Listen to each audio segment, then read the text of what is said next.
اعوذ باللہ من الشیطان الرجیم بسم اللہ الرحمن الرحیم یا ایہا الذین آمنوا لا تبطلوا صدقاتکم بالمن والعذا۔ اللہ تبارک و تعالیٰ نے پچھلی آیات کے اندر دو شرائط بیان کی تھی۔ جو صدقہ اللہ تبارک و تعالیٰ کو قابل قبول نہیں ہے ان میں سے اگر دو شرائط پائی جائیں تو اللہ تبارک و تعالیٰ اس صدقے کو قبول نہیں کرتا۔ نمبر ایک، جس کو صدقہ دیا جا رہا ہے اس پر احسان کرنا، احسان جتلانا۔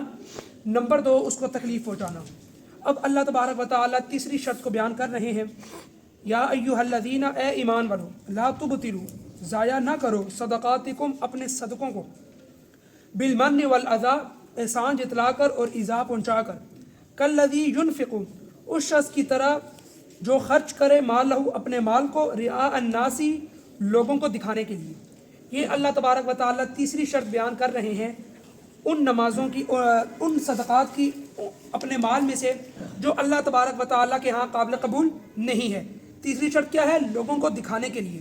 وَلَا يُؤْمِنُ بِاللَّهِ وَالْيَوْمِ الْآخِرِ، اور وہ ایمان نہیں رکھتا اللہ پر اور آخرت کے دن کے اوپر۔ اللہ تبارک و تعالیٰ نے یہ چیز سمجھا دی کہ جو شخص بھی لوگوں کو دکھانے کے لیے، لوگوں کو ایذا پہنچانے کے لیے، لوگوں پر احسان جتلانے کے لیے صدقہ کرتا ہے تو اللہ تبارک و تعالیٰ کے ہاں ایسا صدقہ قابل قبول نہیں ہے۔ اور اس شخص کی مثال کیسی ہے، اب اس کو سمجھیں۔ فَمَثَلُهُ، پس اس کی مثال کَمَثَلِ صَفْوَانٍ، ایسی ہے جیسے صاف پتھر، چٹیل پتھر ہو، علیہ تراب، اس پر گرد و غبار ہو تھوڑی بہت، فَأَصَابَهُ، پھر برسے اس پر، وابل، موسلادھار بارش، فَتَرَكَهُ صَلْدًا، پس وہ کر جائے بالکل صاف۔ یہاں پر اللہ تبارک و تعالیٰ یہ چیز بیان کر رہے ہیں کہ جیسے آپ کو معلوم نہیں ہے، ایک چٹیل پتھر ہے، اس کے اوپر ہلکی پھلکی گرد و غبار آ گئی ہے، لیکن آپ کو معلوم نہیں، آپ نے اس کے اوپر بھی دانہ پھینک دیا کہ کل یہاں سے زمین اگے گی، یہاں سے فصل اگے گی، لیکن کچھ ہی عرصے بعد یا اسی وقت اللہ تبارک و تعالیٰ ایک موسلادھار بارش برساتے ہیں۔ اس کے نتیجے میں اس پتھر کے اوپر سے جو مٹی ہوتی ہے وہ ختم ہو جاتی ہے، نیچے سے نکلتی ہے کیا چیز؟ صاف ستھرا پتھر۔ تو اب جس شخص نے دانہ پھینکا اس کو کوئی چیز حاصل نہیں ہوئی۔ اسی طریقے سے اللہ تبارک و تعالیٰ فرما رہے ہیں لا یقدرون، نہیں حاصل کر سکتے، علی شیء، کچھ بھی، مما کسبوا، جو انہوں نے کیا، یعنی جو اس نے پھینکا، جو اس نے محنت کی، اس کو کچھ حاصل نہیں ہوا۔ کیوں؟ کیونکہ وہ نیچے سے نکلا پتھر۔ اسی طریقے سے جو شخص بھی ان تین چیزوں کے ساتھ صدقہ کرتا ہے، اللہ تبارک و تعالیٰ نے فرمایا کہ اس کو کوئی چیز حاصل نہیں ہوگی، کوئی ثواب اس کو حاصل نہیں ہوگا۔ واللہ لا یہدی القوم الکافرین، اللہ تبارک و تعالیٰ ہدایت نہیں دیتا قوم کافر کو۔ وَمَثَلُ الَّذِينَ يُنْفِقُونَ، اب اللہ تبارک و تعالیٰ ان لوگوں کی مثال بیان کر رہے ہیں جو خالصتاً اللہ کی رضا کے لیے مال کو خرچ کرتے ہیں، اور ان کی کوئی ایسی اور نیت نہیں ہوتی کہ جس سے ان کے صدقات کے اندر اللہ تبارک و تعالیٰ کی طرف سے فرق پڑے۔ وَمَثَلُ الَّذِينَ يُنْفِقُونَ، اور مثال ان لوگوں کی جو خرچ کرتے ہیں، اموالہم، اپنے اموال کو، اپنے مالوں کو، ابتغاء مرضات اللہ، اللہ کی رضا جوئی کے لیے، وتثبیتا من انفسہم، اور اپنے دلوں کو مضبوط کرنے کے لیے، کمثل جنت، ان کی مثال ایسی ہے جیسے جنت، ایک ایسا باغ، بربۃ، وہ اونچی زمین پر ہو، فاصابها، تو اس پر وابل، برسے زوردار بارش، فآتت اکلها ضعفین، تو پھر وہ لائے پھل دگنا۔ یعنی اونچی زمین پر، ایک اونچی زمین کے اوپر، ایک ٹیلے کے اوپر ایک باغ ہے، اور اس باغ میں اللہ تبارک و تعالیٰ موسلادھار بارش برساتے ہیں، تو اس کا انجام کیا ہوگا؟ اس کا انجام اللہ نے خود بیان کر دیا کہ جتنی زیادہ بارش ہوگی وہ اتنے پھل دے گا۔ کیوں؟ کیونکہ وہ اونچی زمین پر ہے اور اس میں سیلاب کی کوئی بھی صورت ممکن نہیں۔ کیوں؟ جتنی تیز بارش ہوگی وہ بارش آگے نکلتی جائے گی اور زمین کو جو مقدار پانی کی حاصل ہوگی وہ اس کو چوس لے گی۔ فَإِن لَمْ يُصِبْهَا، پھر اگر اس پر نہ برسے زوردار بارش، وابل، زوردار بارش اس پر نہ برسے، فَطَل، ہلکی پھلکی بارش بھی وہ برس جائے، تب بھی وہ زمین فائدہ مند ہے۔ اگر اس نے زوردار بارش میں ایک انسان کو، ایک کسان کو وہ دگنا پھل دیا ہے تو اللہ تبارک و تعالیٰ ہلکی بارش میں اس کو پھر بھی پھل دے گا۔ واللہ بما تعملون بصیر، اللہ تبارک و تعالیٰ جو تم کرتے ہو خوب دیکھنے والا ہے۔ ایود احدکم، کیا تم پسند کرتے ہو، تم میں سے کوئی شخص پسند کرتا ہے، ان تکون، یہ کہ ہو اس کے لیے، جنت، ایک باغ، من نخیل، کس چیز کا؟ کھجور کا، وعناب، اور انگور کا، تجری من تحتها الانہار، اور بہیں اس کے تحت نہریں، اس کے نیچے جو نہریں ہیں وہ جاری ہوں، لہو، اس کے لیے، فیہا من کل ثمرات، اس میں ہر قسم کا میوہ لگا ہو، ہر قسم کا پھل لگا ہو اس میں۔ آپ کا ایک باغ ہے اور اس میں کھجور اور جو انگور ہیں اس کا باغ ہے، اور اس کے تحت نہر بھی بہتی ہے، پھر اس کے لیے اس میں ہر قسم کے صدقات بھی ہوں، وہ ہر قسم کے پھل بھی ہوں۔ اب وہ کیا کرے؟ وہ اصحابہ الکبر، اور آ گیا اس کو بڑھاپا، آ گیا اس کو بڑھاپا، وَلَهُ ذُرِّيَّةٌ ضُعَفَاء، اور اس کی اولاد کمزور ہو، اس کی اولاد بھی کمزور ہے اور وہ اب بوڑھا بھی ہو چکا ہے۔ اب کیا ہوگا؟ فَأَصْحَابَهَا، پس آ پڑے، اعصار، ایک آندھی، فیہ نار، اس میں نار، جس میں آگ ہو، فاحترقت، پس وہ جل جائے۔ کذالک، اسی طرح، یبین اللہ، اللہ بیان کرتا ہے، لکم الآیات، تمہارے لیے آیات، لعلکم تتفکرون، تاکہ تم غور و فکر کرو۔ یہاں پر جو اللہ تبارک و تعالیٰ نے پہلے مثال دی ہر قسم کے میوہ جات کی، پھر اللہ نے فرمایا کہ تم پر بڑھاپا آ گیا، تمہاری اولاد بھی کمزور ہے۔ یہاں پر اگر یوں کہہ دیتے کہ تمہارا باغ جل گیا، تمہاری اولاد کمزور ہے، تو پھر تو بات سمجھ میں آتی ہے کہ بھائی وہ خود اب جوان ہے تو وہ نیا باغ بنا سکتا ہے۔ یا اگر یوں کہہ دیتے کہ اب تم پر بڑھاپا آ گیا، اب تمہاری اولاد ہے، تو پھر بات سمجھ میں آتی کہ اگر اولاد فرما بردار ہے، جوان ہے، تو وہ اس اپنے باپ کی وہ کفالت خود کرنے کے لیے تیار ہے، اس کے لائق ہے۔ لیکن اللہ نے یہاں پر ہر قسم کی شبہات کو ختم کر دیا، فرما دیا کہ تم پر بڑھاپا آ گیا، اب تم اور کچھ نہیں کر سکتے، تمہاری جو آگے اولاد ہے وہ بھی کمزور ہے، وہ بھی تمہارا آسرا نہیں بن سکتی۔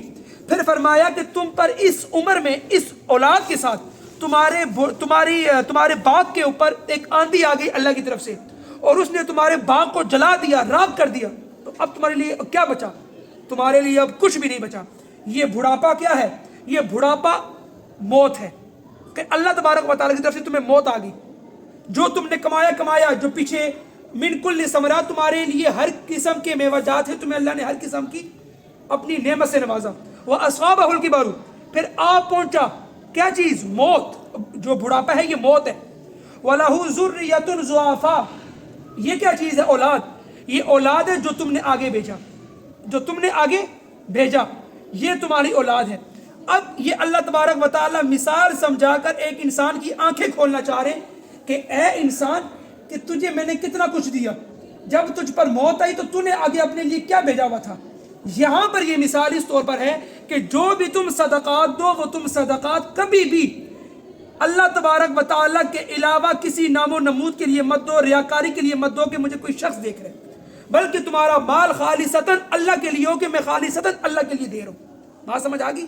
اسی لیے اللہ نے فرمایا کہ تمہیں موت آ گئی، اب تم نے جو آگے بھیجا وہ کیا تھا؟ وہ کچھ بھی نہیں تھا، وہ تو تم نے سیدھا ریاکاری بھیجی، تو لہٰذا اب تمہیں وہ اعمال نہیں بچا سکتے۔ وَلَهُ ذُرِّيَّةٌ ضُعَفَاء، اس کی اولاد کمزور ہے۔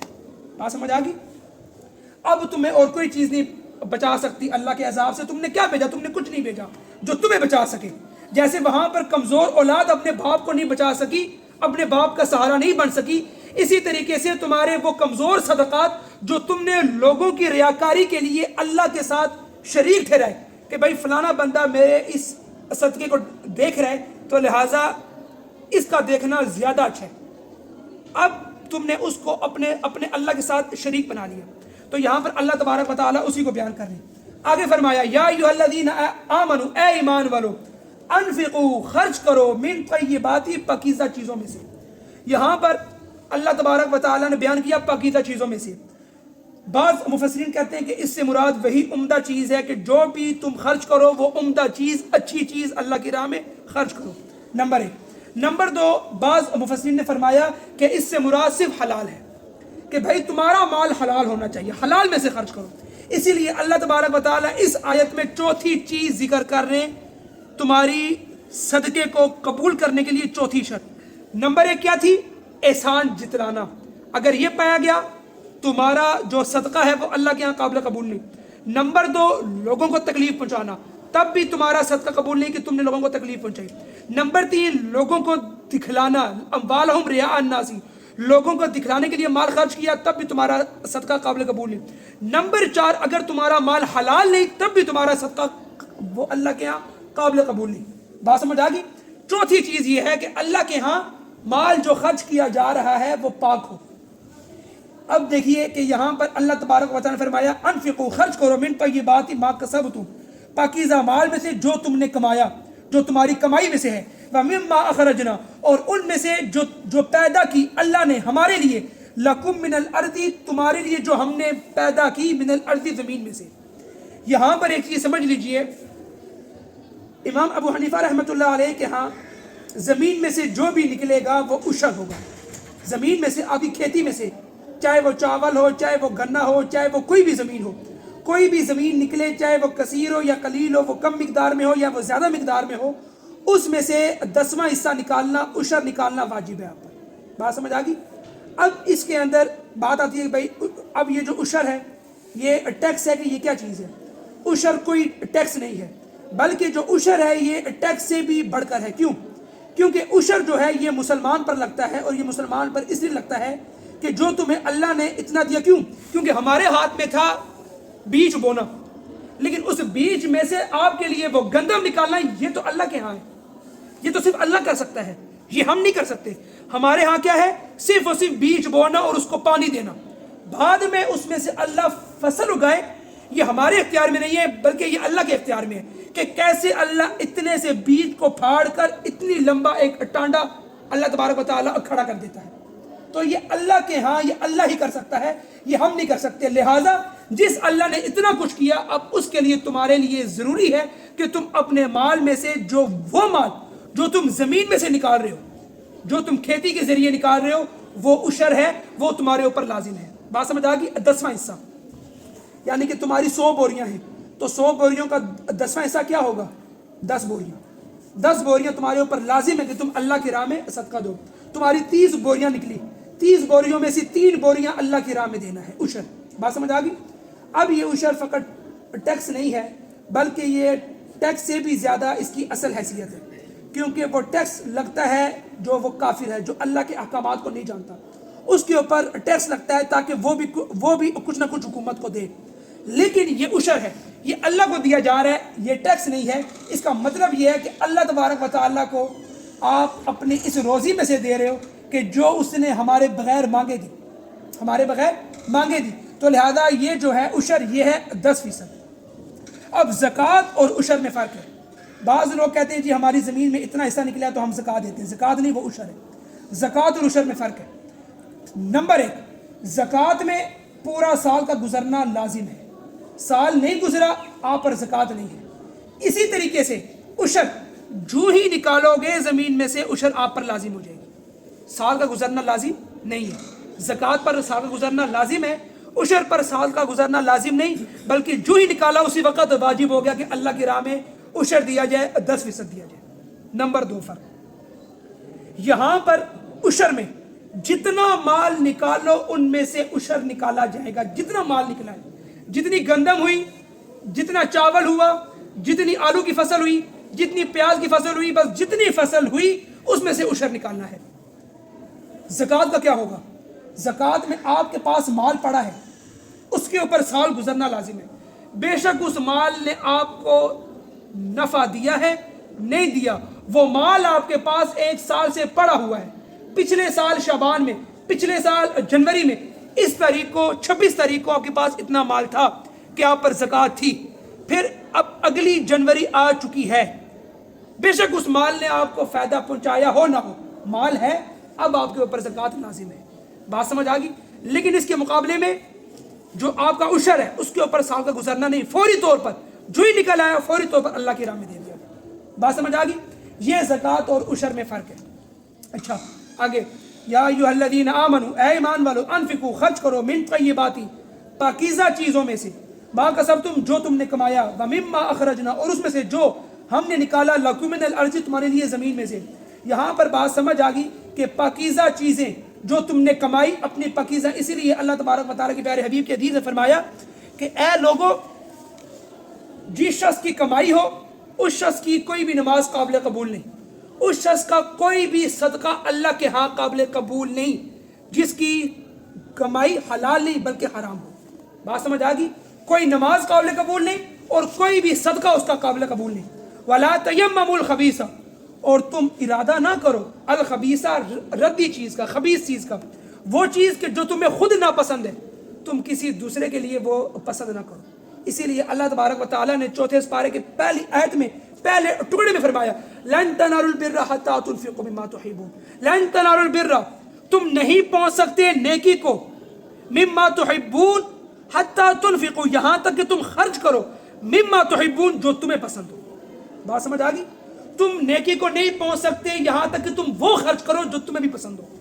یہ نہیں کہ اپنے گھروں میں سے سب سے بیکار چیز اللہ کے راہ میں دی جائے، اللہ کے راہ میں وہ چیز دی جائے جو تمہیں بھی پسند ہو اور جو تمہارے مال میں سے بالکل بہترین چیز ہو، اعلیٰ چیز ہو۔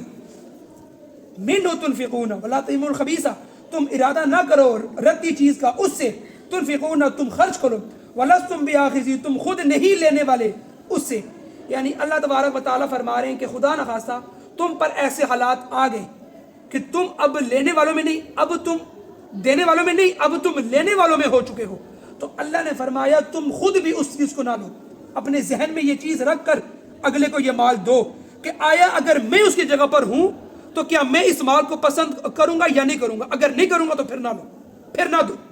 اگر تم الا ان تغمضوا فیہ، مگر یہ کہ تم چشم پوشی کر لو، یعنی کہ تمہیں معلوم ہے کہ میرے بیوی بچے پیچھے رو رہے ہیں، اگر میں یہ مال لے کر نہ گیا تو پھر یہ میرے بیوی بچے کیا کھائیں گے، لہٰذا تمہیں معلوم ہے کہ تم اب اس کے بغیر نہیں رہ سکتے، تو اللہ نے فرما دیا وَلَسْتُمْ بِآخِذِيهِ، کہ تم خود بھی نہیں لینے والے اس کو، إِلَّا أَن تُغْمِضُوا فِيهِ، مگر یہ کہ تم چشم پوشی کر لو اس میں، تم گزارا کر لو، اور گزارا وہ کر کے تم اس کو لے لو۔